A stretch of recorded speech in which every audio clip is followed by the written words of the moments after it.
जय श्री गणेश। एस्ट्रोविजन में आप सभी का स्वागत है। मैं आचार्य पंडित पिंटू कुमार शास्त्री।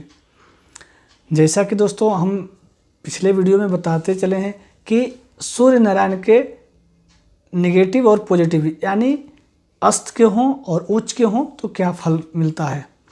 आज हम चंद्रदेव के बारे में चर्चा करेंगे कि जिन जातकों की कुंडली नहीं है, जिनका डेट ऑफ बर्थ नहीं है, जिनका बर्थ टाइम नहीं है और जिनका कुंडली नहीं बना हुआ हो, और ऐसी जातकों को कैसे जीवन में पता चले कि आखिर उनके साथ क्या हो रहा है, नहीं हो रहा है, किस तरह के हो रहा है, और अगर हो रहा है तो आखिर क्यों हो रहा है।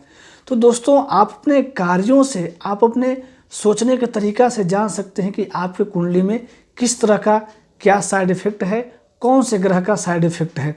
तो दोस्तों आपकी पूर्ण जानकारी के लिए, यानी आपको अपने कुंडली के बारे में पूर्ण जानकारी है तो हमारे पूर्ण वीडियो को देखना पड़ेगा, क्योंकि फर्स्ट वीडियो में हमने बताया कि आखिर आपका सूर्य कमज़ोर हो तो आपके समाज में आपका क्या इमेज रह जाएगा। और आज हम चर्चा करेंगे कि चंद्रदेव आपकी कुंडली में माइनस हों या उच्च के हों, तो उच्च के हों तो क्या क्या उससे फ़ायदा होगा, और अस्त हैं तो क्या क्या उससे आपके नेगेटिव प्रभाव रहेगा आपके ऊपर। तो जब तक आप हमारे पूरे वीडियो को नहीं देखेंगे आपको समझ में नहीं आएगा कि आपके कुंडली में इस तरह से हो रहा है तो क्यों हो रहा है, आखिर किस ग्रह के कारण हो रहा है। तो अगर पूर्ण वीडियो आप देखते हैं और अपने आप में अनुभव करते हैं तो आपको पूर्ण रूप से समझ में आएगा कि आखिर इस तरह का प्रॉब्लम है तो हमारे एक ग्रह बिल्कुल ख़राब है। आप उस ग्रह का उपार्जन करेंगे, उस ग्रह का आराधना करेंगे, उस ग्रह का रत्न धारण करेंगे, उस ग्रह का माला धारण करेंगे, उस ग्रह का यंत्र धारण करेंगे, तो हो सकता है कि जीवन में उस तरह का प्रॉब्लम आपका खत्म हो जाए। तो आज हम जो चर्चा करने जा रहे हैं वो मस्तिष्क, मन, मस्तिष्क और नेत्र तीनों का कारक है, और इनसे तीव्र कोई भी चीज़ नहीं होता है। मन, मस्तिष्क और नेत्र, इससे तेज कोई भी चीज़ हमारे बॉडी में नहीं होता है, क्योंकि मन, मस्तिष्क और नेत्र ये तीनों एक दूसरे को रास्ता बताते हैं और फिर वह बॉडी को संचालित करते हैं। तो आज हम ग्रहों में सबसे तेज गति के जो ग्रह हैं वो चंद्रदेव हैं। आज हम उनके बारे में चर्चा करेंगे कि जिन जातकों की कुंडली में चंद्र मजबूत हो तो उसका क्या प्रभाव रहेगा, और चंद्र अगर अस्त हो तो उसका क्या नेगेटिव प्रभाव जातकों पे रहेगा। तो सबसे पहले हम जातकों से बात करते हैं। जिन जातकों का कुंडली में चंद्रमा उच्च का हो, स्वगृह हो या मित्र राशि का हो, अगर उच्च का रहा तो हाई लेवल का फल मिलेगा, अगर मित्र राशि का स्वगृह रहा तो उससे कम लेवल का फल मिलेगा, मित्र राशि का रहा तो उससे कम फल मिलेगा, और अस्त रहा तो नेगेटिव प्रभाव मिलेगा। तो आज हम चर्चा करेंगे कि जिन जातकों का कुंडली में चंद्रमा उच्च के हो उन जातकों का कार्य में किस तरह सा बिहेव रहेगा, वह कार्य को कैसे करेंगे और किस तरह से कार्य को आगे बढ़ाएंगे। तो दोस्तों आप लोग से एक आग्रह है कि हमारे वीडियो को देखने से पहले आप लोग लाइक सब्सक्राइब जरूर कर दें, और अगर आपके पास टाइम रहे तो शेयर कर देंगे तो ज़्यादा अच्छा रहेगा आप लोगों के लिए। तो आइए हम लोग चर्चा करते हैं चंद्रदेव के बारे में। तो दोस्तों जिन जातकों की कुंडली में चंद्रमा उच्च का हो, ऐसा जातक बचपन से ही उसके चेहरे पे एक चमक रहेगा, उसका दिमाग हमेशा तीव्र गति से काम करेगा, और किसी को जब जवाब देगा तो बहुत सोच और समझ कर जवाब देगा। किसी से बात करना हो तो उसके बातों से लगेगा कि ये जातक बहुत ही ज्ञानी, बहुत ही बुद्धिमान और बहुत ही चतुर है। अगर कोई जिस जातक के चंद्रमा कुंडली में उच्च के होंगे, ऐसा जातक किसी चीज़ को बोलने से पहले उस बातों का वजन नाप लेता है कि जो हम बात बोलने जा रहे हैं उस बातों का वजन क्या होगा।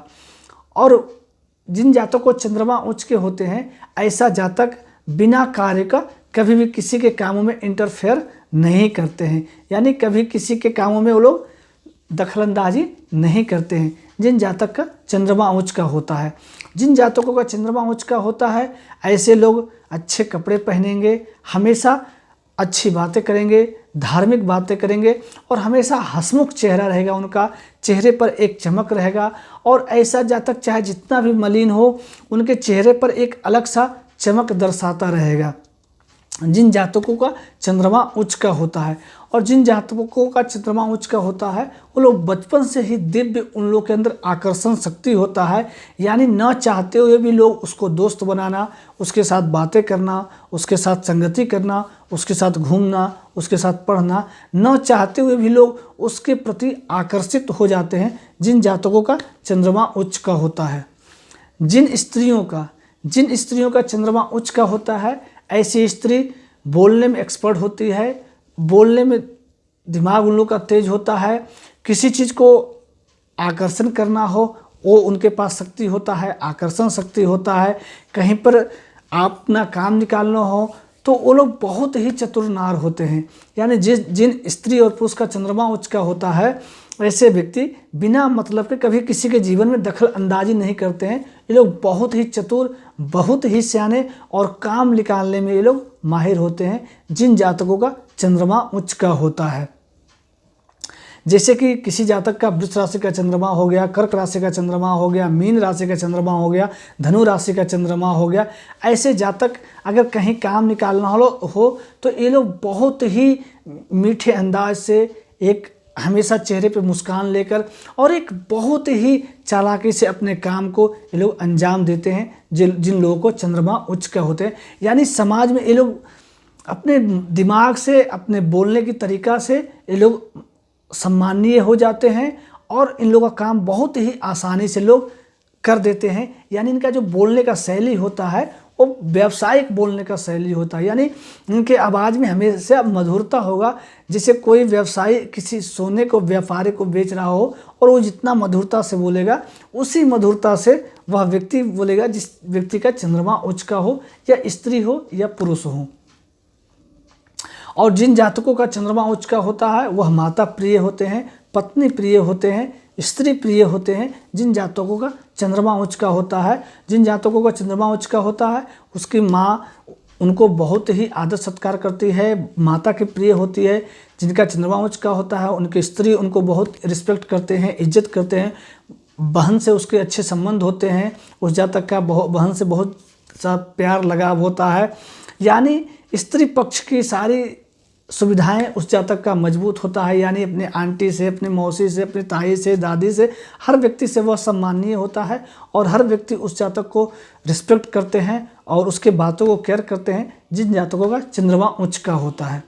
और दोस्तों, जितना माननीय, सम्मानीय और कार्य को बनाता है चंद्रमा उच्च होने के बाद, उतना ही उसका नेगेटिव प्रभाव होता है नीच या शत्रु राशि का या किसी पापी ग्रह के साथ होने से। वायद में किसी की कोई जातक हो और उसका चंद्रमा अस्त हो, अस्त बोले तो या तो मिथुन राशि में हो, या तो फिर मकर राशि में हो, या कन्या राशि में हो, तुला राशि में हो चंद्रमा हो, और किसी पापक ग्रह से उस ग्रह पर दृष्टि भी हो, तो ऐसा जातक हमेशा मानसिक तनाव में रहेगा, हमेशा डिप्रेशन में रहेगा, हमेशा सोचनीय अवस्था में रहेगा, हमेशा कुछ न कुछ उसके दिमाग में निगेटिव थॉट आते रहेंगे। अगर वह जातक बैठा भी रहेगा तो हमेशा ख्वाबों की दुनिया में घूमेगा और हमेशा मन में ही जो है वो सारे सपने को अपने पूरा कर देगा। जिन जातक को चंद्रमा अस्त होते हैं या पीड़ित होते हैं या पापक ग्रह से दृष्टांत होते हैं, ऐसे जातक ख्वाब में ही वो अपने सारे सपने को पूर्ण कर लेते हैं।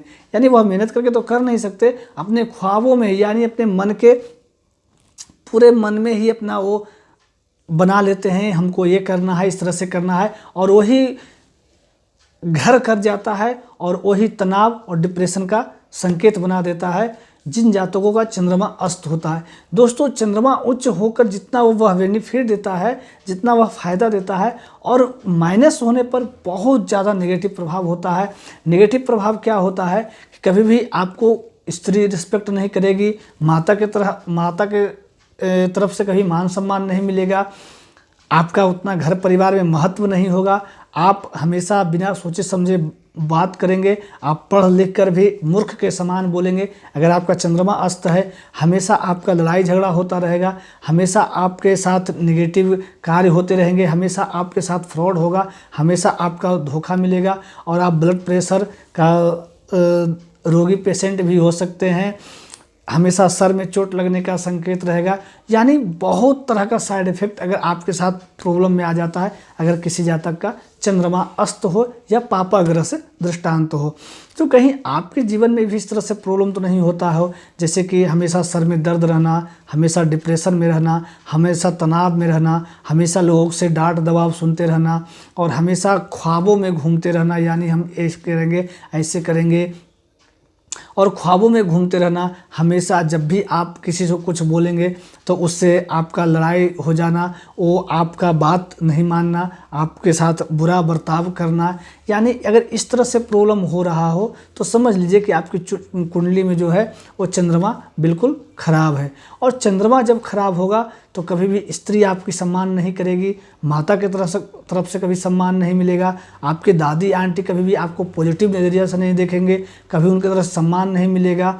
और समाज में माताएं और बहनें जो है वो आपको कभी सम्मान नहीं करेंगे। आप जब भी किसी से वार्तालाप करिएगा तो हमेशा उस वार्तालाप में अभद्र शब्द का प्रयोग होगा, हमेशा आपके मुंह से हमेशा नेगेटिव बात निकलेंगे, हमेशा आपके दिमाग में नेगेटिव थॉट घूमते रहेंगे। यानी इस तरह से तमाम प्रॉब्लम जो है वो आपके दिमाग में घूमते रहेंगे अगर चंद्रमा आपका अस्त रहा तो, या पापा ग्रह से दृष्टांत रहा तो आखिर इस तरह का प्रॉब्लम अगर आपके साथ हो रहा है तो आप क्या कर सकते हैं। दोस्तों घबराने की कोई बात नहीं। अगर इस तरह का प्रॉब्लम आपके जीवन में आ रहा है तो उसका बिल्कुल सटीक और सही उपाय है। अगर यह उपाय आप करते हैं तो आपके लिए हमेशा जो है वो एक मानसिक तनाव और डिप्रेशन से बिल्कुल आप मुक्ति पा जाइएगा। हमेशा लोगों से आपका प्यार व्यवहार हमेशा बंधेगा अगर आप इस उपाय को करते हैं। दोस्तों जिस जातक का इस तरह से प्रॉब्लम होता हो, ऐसा जातक पूर्णिमा को हमें उनको व्रत करना है और पूर्णिमा को व्रत करने के बाद शाम को जब सूर्यास्त होता है तो उसको चांदी के गिलास से में कच्चा दूध भरकर और चंद्रमा को ओम चम चंद्रमसे नमः बोलते हुए अर्घ देना है। जिन जातकों का चंद्रमा संबंधित प्रॉब्लम हो, यानी चंद्रमा अगर आपके नेगेटिव हैं तो आपके जो बताए गए हैं वो सारे प्रॉब्लम आपके जीवन में हो सकते हैं। अगर इस तरह के प्रॉब्लम आपके जीवन में आते हों तो आप पूर्णिमा को व्रत कर सकते हैं। चांदी के गिलास में कच्चा दूध भर के ओम चम चंद्रमसे नमः बोलते हुए चंद्रदेव को अर्घ दे सकते हैं। आप हर पूर्णिमा को सत्यनारायण का व्रत का कथा सुन सकते हैं और सत्यनारायण का व्रत का कथा आप स्वयं कह सकते हैं। आप विष्णु सहस्रनाम का पाठ कर सकते हैं, आप श्री सूक्त का पाठ कर सकते हैं, आप ललिता सहस्रनाम का पाठ कर सकते हैं, आप ओम चम चंद्रमसे नमः मंत्र का जाप कर सकते हैं। या तो फिर आप प्रतिदिन भगवान भोलेनाथ को जल और शक्कर से अभिषेक कर सकते हैं। और अगर इस तरह से करने से जो है वो आपको चंद्रमा बिल्कुल मजबूत हो जाएगा और आपके साथ जो नेगेटिव होता है वो सारे कार्य आपका पॉजिटिव हो सकता है। और आप जो है एक 8 से 12 रत्ती का मोती दाहिना हाथ का कनिष्ठिका अंगुली में धारण करके रख सकते हैं। आप चांदी का बल्ला अपने हाथ में धारण कर सकते हैं। अगर कोई माताएं या बहनें हैं उनके साथ अगर इस तरह से प्रॉब्लम आ रहा है तो वो भी दाहिना हाथ का कनिष्ठिका अंगुली में 8 से 12 रत्ती का मोती धारण कर सकती है, चांदी का चूड़ी धारण कर सकती है और हमेशा भगवान गणेश जी पर दुर्वा चढ़ाना चाहिए। अगर जिस जातकों का इन संबंधित प्रॉब्लम हो, अगर ऐसा आपके साथ भी होता है तो आप भी यह कार्य को करेंगे और इसका लिखित गारंटी है कि कोई भी उपाय अगर आपको बताया जाता है तो वह 31 से 61 दिन अगर करते हैं तो आपको ये सारी प्रॉब्लम जो है वो बिल्कुल हमेशा के लिए ख़त्म हो जाएगा। तो दोस्तों अगर आपको हमारी जानकारी अच्छा लगा हो तो इसको लाइक शेयर सब्सक्राइब कर दीजिएगा और भगवान भोलेनाथ आप लोगों को हमेशा सुखी संपन्न बनाए रखें। जय श्री गणेश।